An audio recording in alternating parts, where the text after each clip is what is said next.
My name is Quentin Johnson, and the speech that I have chosen is The Man with the Muck-rake by Theodore Roosevelt, delivered on April 14th, 1906 in Washington, D.C., which is less commonly known as the address of President Roosevelt at the laying of the cornerstone of the office building of the House of Representatives. In his speech, he was attacking Yale journalists who were overly sensationalist and did not offer solutions to the problems that they were reporting. Fierce competition among newspaper publishers in the late 19th century led many prominent newspaper moguls such as Hearst and Pulitzer to use exaggeration, sensationalism, and unnamed sources, and they used all that to attract readers away from their rivals. Yale journalism also played a role in the Spanish-American War. When the USS Maine was sunk in Havana Harbor, journalists were quick to blame Spain for it, even though they had no evidence for it, and thereby they incited the public appetite for war. The integral part of national life is the high character of the citizens. Roosevelt spoke in a very educated, formal, and elevated manner.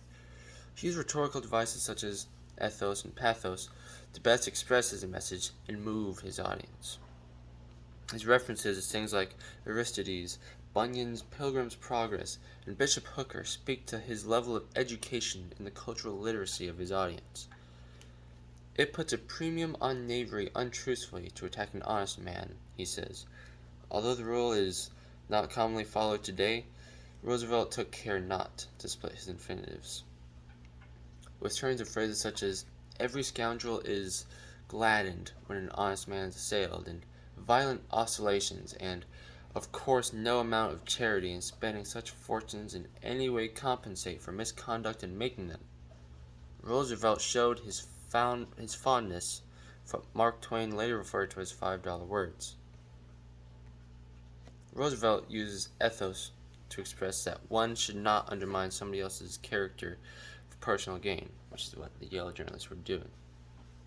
He appealed to ethos when he referred to one of the 10 Commandments in the Bible, thou shalt not steal. And he explained that this commandment, given by God, it did not say, thou shalt not steal from the rich man, thou shalt not steal from the poor man, simply, thou shalt not steal. And one could not more clearly appeal to ethos when Roosevelt did when he said that spiritually and ethically we must strive to bring about clean living and right thinking. And additionally, Roosevelt also invoked pathos into his speech.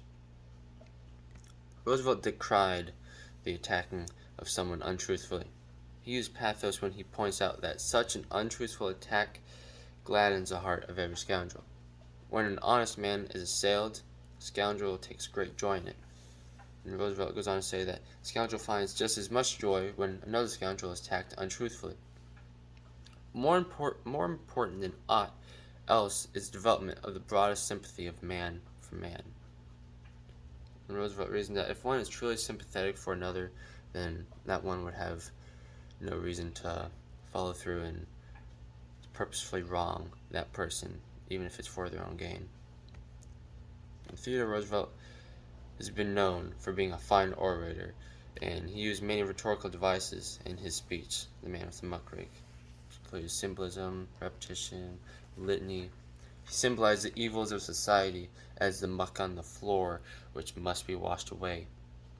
He identifies the true opponents of real reform as the wild preachers of unrest and discontent, the wild agitators against the entire existing order, the men who act crookedly, whether because of sinister design or from mere puzzle-headedness, the men who preach destruction without proposing any substitute for what they intend to destroy, or who propose a substitute which would be far worse than the existing evils.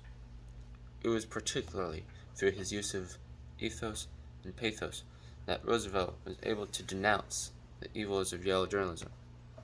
Beyond criticism of journalistic practices of the progressive era, he also condemned, by extension, dishonesty in and of itself. Just like how muck-raking is necessary in society, attacks on corruption are necessary.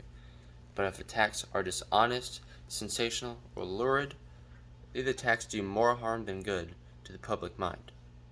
Thank you.